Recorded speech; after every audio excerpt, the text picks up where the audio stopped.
It's estimated that more than 61 million Americans suffer from some kind of an invisible illness. That's right. And today we are lifting the veil on invisible illness. And this is Chick to Chick.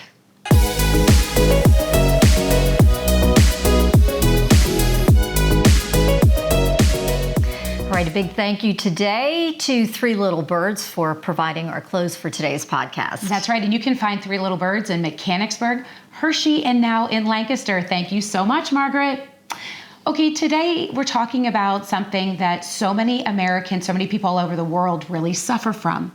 It's invisible illness. What that means is you cannot see what a person is going through. And oftentimes these individuals carry themselves as if nothing is wrong. And there's a bit of a stigma attached to it because people can't see that there's anything wrong with another person.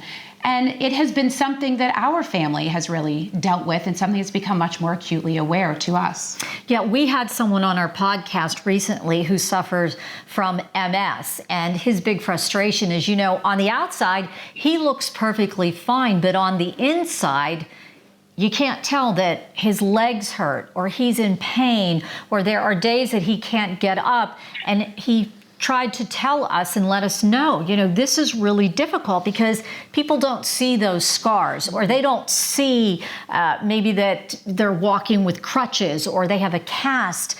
And it's so frustrating. And your daughter is dealing with this right now. Right. So it's a whole other animal from an adult to a young person. So our daughter Shay decided that she really wanted to lend some sort of light on what is going on, not just with her, but so other people can understand. So joining us today is our daughter Shay. Thank you for coming on the podcast today. Hi, Shay. Hi. Shay, you have Lyme disease and you've been dealing with this for a long time. And you actually asked to come on the podcast today. Why did you want to come on? Because I feel that not a lot of people know about it and know how people can feel and how they can undermine how someone will say, oh, I don't feel this way. And then they'll add on how they also don't feel well.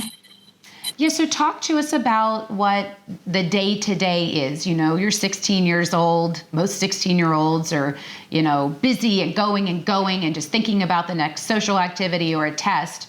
What is really going on for you day to day?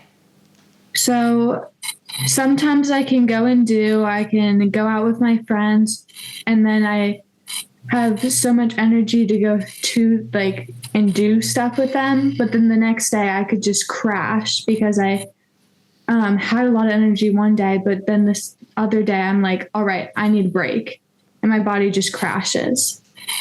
And you're super exhausted. So what do you do then if you hit that point where you're crashing and you're at school?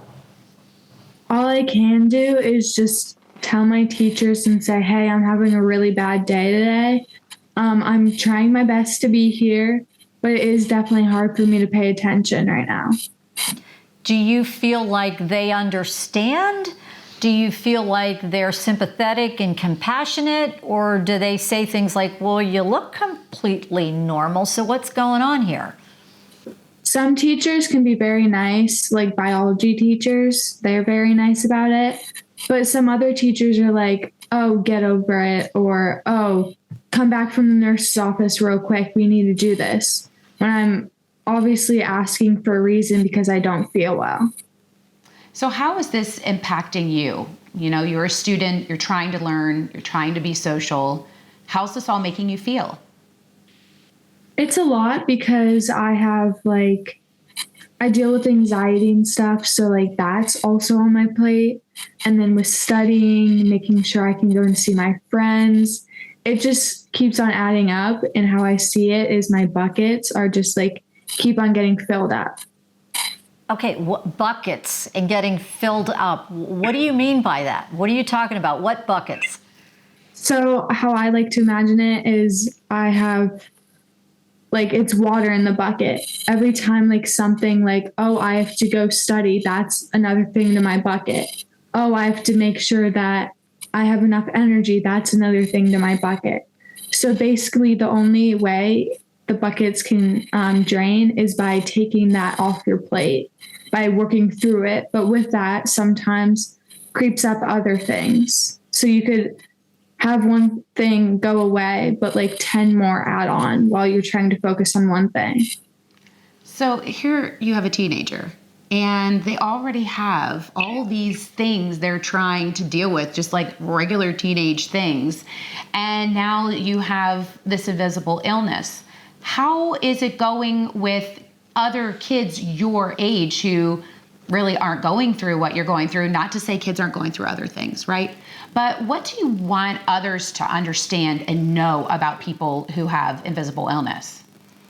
I want them to understand that if I say, oh, my knees hurt, like I can't go work out, it's not because I like tripped in practice the other day. It's because my body is attacking itself. It's trying to get better, or it's just getting worse.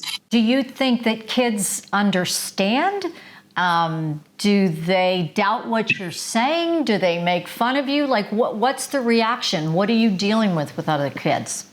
So I've only really told my close, like 3 friends what's going on, and they've all been very supportive of it. But I'm afraid that other kids will be like, oh, that's just like, you're sick with like the flu or something.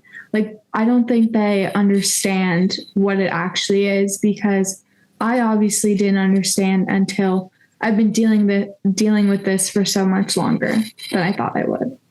So what is your message? Because I know that you wanted to talk with us, not just to talk about what's going on with you specifically, but because really you think that other people should have, like more compassion or more understanding. How do you want others in this world to have a better idea and appreciate what someone like yourself is going through? I want them to try to understand and be like, oh, if someone says they're having an off day, it's not because, or they're not paying attention in class or whatever. It's not because they're choosing not to. And especially if you know that they're going through something, it's because they physically can't. And they're trying their best to be there, but sometimes it's just hard enough to be there for 2 hours. What about your family and your sisters? Are they understanding? I mean, your mom's right here. I know she's understanding. Yes. But what about aunts, uncles, grandparents? As I said, your sisters, how do they react to you? They're very nice. They always try to check up on me, make sure if I need anything. So they're very nice about it. Thank you. I'm glad you said that. Because otherwise you were going to be in big trouble. Shay, do you understand from the other side of it how it might be difficult for a friend or a teacher or another adult to look at you because you're beautiful, you look healthy, it doesn't look like there's anything wrong with you? Can you understand from their perspective how they'd say, what do you mean you don't feel good? You look great. Yeah, I can. I like to put myself in other people's shoes before I say something, because I always imagine, like, what if I said something and they didn't like it? Like, I always think it through. And I think the message, for you is really to have more understanding, and anything else that you want to say to others who are listening. Maybe it's a parent who hasn't really understood what their child is going through, or a teacher who might not understand what's really going on with their student. What is something that you could say to those people to help them better understand? That if you see that they're getting mad or they can't go, they're always tired, there's always a reason to it. There's not like, oh, they just don't feel like it. It's because they're hurting in a way. And don't get mad at them for it, because they also don't know what's happening. So what is your final thought and your final message as we wrap things up here? Just to try to be as much understanding. And if you see them suffering or like not doing too well, ask them if they're okay. Yeah, isn't that what people really just want? Yeah. Shay, I really appreciate you coming on. I know this is not easy to do at your age, to be able to be this vulnerable. So thank you for coming on, and I hope whoever was listening could benefit from what you've had to say today. Yeah. Thank you for letting me be on here. Thank you, Shay. All right, Mom, you're up. You're up. So she added a lot of perspective here. She talked about what she's going through. Yeah. What are you going through when you see your child suffering and then you see people reacting like, well, she looks healthy. Like, what's the problem here? I think the thing that bumps me out is that she has to change how she reacts to other people for their benefit. In other words, if someone says to her, oh, you're limping, what happened? She explains, and they're like, oh yeah, I fell during my practice the other day. I totally know what you mean. You know, instead of her saying, oh no, you really don't know what I mean. You know, she tends to, and people in a position of having invisible illness tend to make the other person feel better, you know, and I think that's something that takes a lot of energy and it's exhausting. And having gone through this the second time with another child, whether it's what my kids have had to go through, which is Lyme, your friend who has MS, or other people who have illnesses that you just can't see, I think we need to have more compassion. And maybe the best thing you say is, I really can't understand what you're going through, but I'm really sorry and I'm here to support you. A lot of people are in this position. There are a lot of illnesses out there that you can't see. Yeah. You know, when somebody is suffering from heart disease, for instance, you don't really know that because they look perfectly healthy on the outside, but you don't know that their heart is not well. Yeah, very true. People who often are suffering from different types of cancer. I mean, some forms of cancer you certainly can see. They're either losing their hair or there's weight loss. But other types of cancer, there are no outward signs that they might not feel well, that they don't have the energy, or they're going through things. And you're right, compassion, empathy, and a little bit more understanding and kindness, I think that all goes a long way. Yeah, just put the judgment in a box and close the lid. We appreciate you being with us today. I personally thank you for listening, and I hope that my daughter could lend some perspective to any thoughts that you've had on dealing with invisible illness. And listen, if you liked what you heard today, head over to our YouTube page, like and subscribe until we are back to chirp about another topic.